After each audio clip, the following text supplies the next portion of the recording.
annoncée par le gouvernement, la sortie de crise n'est plus à l'ordre du jour. Les États, qui se sont endettés très lourdement pour sauver les banques, sont maintenant sous le feu des agences de notation et des marchés qui exigent des mesures d'austérité. En d'autres termes, ils veulent faire payer leur crise au peuple. Pour en sortir, le credo à droite, mais hélas parfois à gauche, est souvent le même. Il faudrait rassurer les marchés financiers.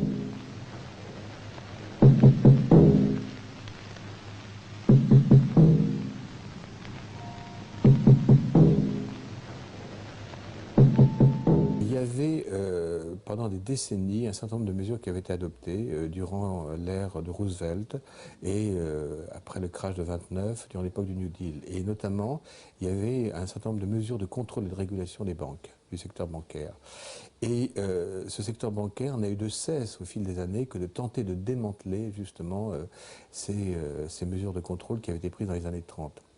Et le grand tournant a été justement les années Clinton, où on a vu les hommes autour de Clinton, c'est-à-dire les conseillers économiques, Robert Rubin, parce que là il faut parler effectivement de, je dirais, de la connexion extrêmement étroite entre les grandes banques d'investissement américaines, et Wall Street et le plan politique. Rubin, par exemple, qui était son ministre des Finances, était l'ancien président de Goldman Sachs, une des plus grosses banques d'investissement.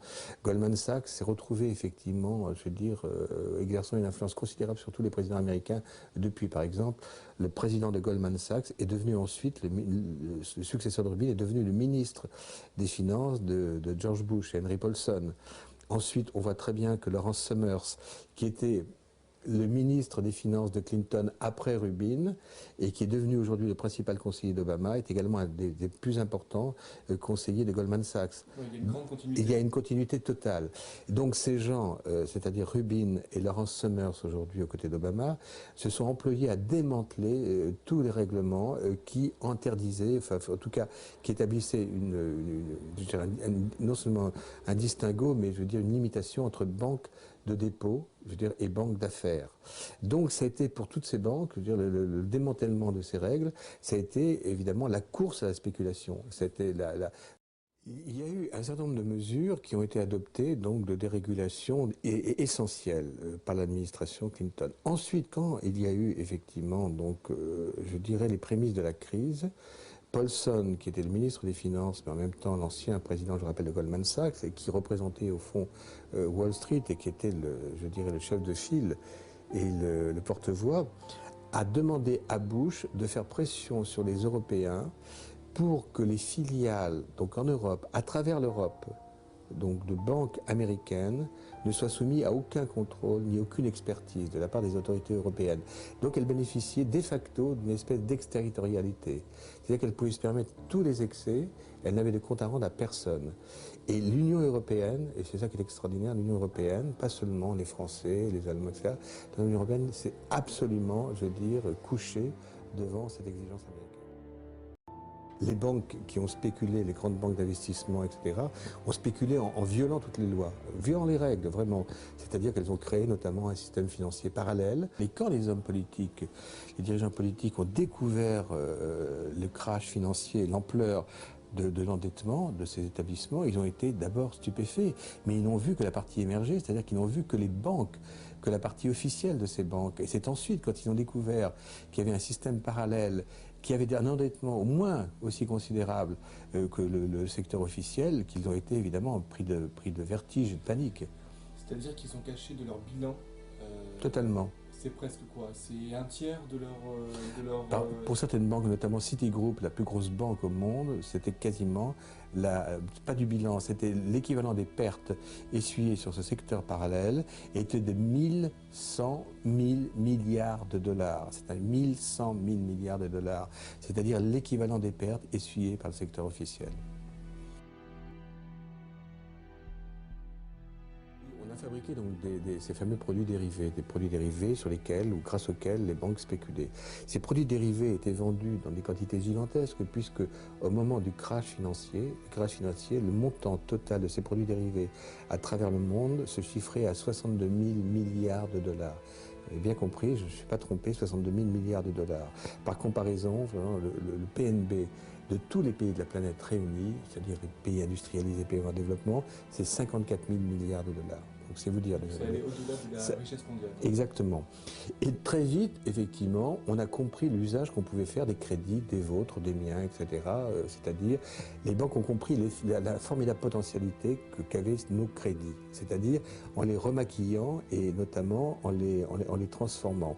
En les transformant d'une manière scandaleuse. C'est-à-dire que, par exemple, les crédits, les fameux subprimes, qui ont été un des facteurs essentiels de la crise, étaient des crédits immobiliers qu'on accordait aux plus pauvres. Enfin, je vois des gens qui jamais n'auraient dû bénéficier effectivement de ces emprunts.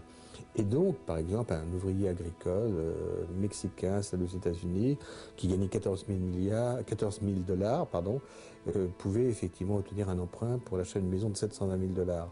Son crédit, qui était un crédit poubelle, totalement un déchet, était remaquillé grâce à la complicité des grandes agences de notation. Et ensuite, il avait le label, ce qu'on appelle triple A, c'est-à-dire un label semblable à celui des bons du Trésor américain. Les agences de notation se sont comportées de manière scandaleuse parce qu'elles ont effectivement travaillé uniquement pour les banques qui fabriquaient ces produits. Comme le disait quelqu'un, c'est un peu comme si, au fond, c'est un peu comme si les restaurateurs, payaient le guide Michelin pour en effet leur donner de bonnes notes. C'est à Wall Street, justement, dans Broad Street, et avec en effet un responsable d'une grande banque qui très vite me dit, quand j'interroge effectivement sur les conséquences de la crise, mais les conséquences économiques, etc. et tout, il me dit mais tout ça, ça ne m'intéresse pas. Ça ne m'intéresse pas. Nous, ce qui nous intéresse, de toute façon, il faut que vous sachiez une chose, nous sommes toujours gagnants. Parce que justement, nous ne respectons aucune des règles qui sont effectivement celles traditionnelles du marché. Et c'est vrai. Ce sont effectivement ces banquiers, ces hommes ont une arrogance incroyable, mais vivent en même temps en dehors du monde réel, parce qu'ils savent très bien qu'en effet, ce qu'ils font n'a aucun rapport, ne contribue en aucune manière à, la richesse du pays, la richesse nationale. Ça ne prodigue aucune richesse, c'est simplement de la spéculation uniquement tournée vers en effet leur propre profit et leur propre satisfaction. Quand on voit 140 milliards de dollars de bonus, on est pris quand même de vertige.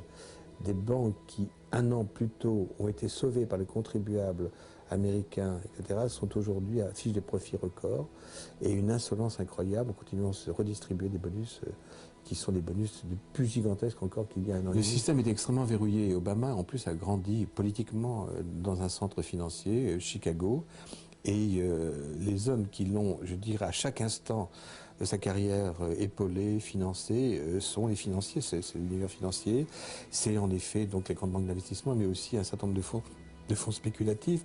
Donc sa marge de manœuvre est extrêmement réduite, on le voit très bien. D'ailleurs, les hommes qui sont aujourd'hui autour de lui à la Maison-Blanche, c'est-à-dire notamment Lawrence Summers, qui est l'homme qui a totalement dérégulé au profit des banques, le système financier. Lawrence Summers, c'est vraiment le type même du pyromane, aujourd'hui transformé temporairement en pompier. C'était une occasion quand même, cette crise était une occasion de remettre à plat ce système, et d'établir des contrôles vraiment drastiques. Et au lieu de ça, on laisse de nouveau, je parle des dirigeants politiques, on laisse filer les choses avec, je trouve, de ma part, de mon point de vue, une irresponsabilité totale. Parce que les conséquences, quand je parlais de cette spéculation a repris avec la même ampleur qu'auparavant, avec les mêmes produits dérivés toxiques, etc., qui ont abouti effectivement donc, au désastre d'il y a un an. Mais en plus, les banquiers, évidemment, qui en termes de profit ont une imagination sans limite, ont trouvé d'autres systèmes qui sont d'une plus grande rapidité et donc vont provoquer probablement, là encore, des accidents de parcours et des crises. Et il faut savoir que ces crises deviennent de plus en plus fréquentes. Donc là, il risque de survenir une autre crise, encore une fois.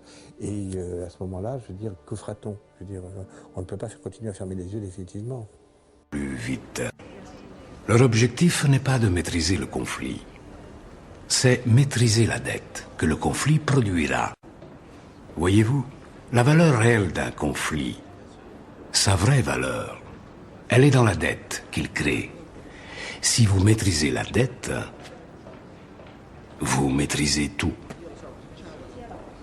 Mais c'est l'essence même de l'industrie bancaire depuis toujours. Nous rendre, tous que nous soyons, des nations ou des individus, esclaves de nos dettes. Taxer les banques pour aider les pauvres, mais je ne crois pas que ça fonctionnera. C'est très compliqué et ce serait un coup dur pour tout le secteur bancaire. Qui s'est vu attribuer des milliards d'euros provenant des contribuables pour le faire perdurer. Oui, c'est vrai. Vous avez raison. Et qui continue toujours à se verser des milliards d'euros de bonus. En effet. Et donc cette taxe pourrait être prélevée sur les opérations boursières des marchés financiers. Options et obligations, produits dérivés, achats de devises, etc. C'est exact. Oui, c'est à peu près ça. C'est extrêmement complexe. Donc, les acteurs des marchés financiers donneraient combien pour chacune de leurs transactions 25%? Non. Non, pas autant. 10%? Non. 5%? Non plus. Pas 5. Plus ou moins? Légèrement moins. 1%? Pas tout à fait. 0,5%? Non. 1 pour 1000? Non. La moitié, ce qui ferait 0,05% de chaque transaction. Oui, c'est à peu près ça. Il arriverait parfois que ce soit encore moins. Aux yeux du monde, ce n'est qu'une infime partie. Je l'accorde. Oui, vous avez raison. Et combien est-ce que ça générerait d'argent pour aider les plus pauvres? Oh, une quantité non négligeable. 1 million d'euros par an?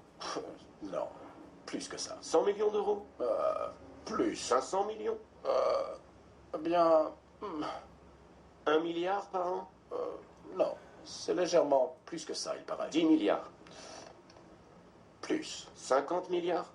Oui, ça semble correct. En fait, il semblerait que ce soit plus de 100 milliards d'euros. Ce serait en réalité plus du double. Oui, c'est possible. Parfait. Alors que je comprenne bien, une petite taxe sur les transactions financières pourrait générer chaque année des milliards pour sauver la vie des gens les plus démunis, financer la lutte contre les changements climatiques, ou les services de base, comme la santé ou l'éducation, dans le monde entier. Mon Dieu. Eh bien oui. Oui, c'est effectivement... Est-ce que ça permettrait... J'en sais rien. C'est peut-être... pas une si mauvaise idée.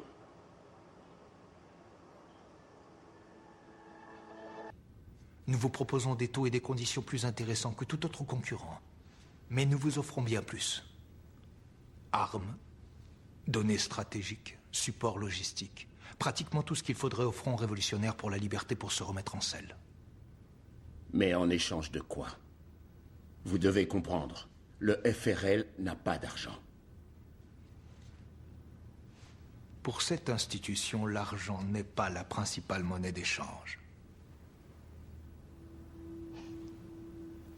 Vous me proposez quoi exactement? Nous pensons qu'avec une direction et des appuis appropriés, le FRL pourrait devenir une force très influente dans votre pays. Peut-être assez puissante pour organiser un coup d'État victorieux dans les prochains mois. Et si c'était possible, qu'est-ce que votre banque attendrait en retour? La gratitude et la considération d'un ami extrêmement influent. La justice. C'est impossible. Pourquoi? Parce qu'agent Salinger, votre idée de la justice est une illusion. Vous ne comprenez pas que le système même que vous servez et protégez ne permettra jamais que quoi que ce soit arrive à la banque. C'est le contraire. Le système garantit la sécurité. Parce que tout le monde est impliqué. Qu'est-ce que vous voulez dire par tout le monde? Le Hezbollah, la CIA, le cartel de la drogue colombien, la mafia russe, le gouvernement de l'Iran, d'Allemagne, de Chine, votre gouvernement, chaque société multinationale, tout le monde, ils ont tous besoin de banques pour qu'ils puissent fonctionner dans les zones grises et les zones noires.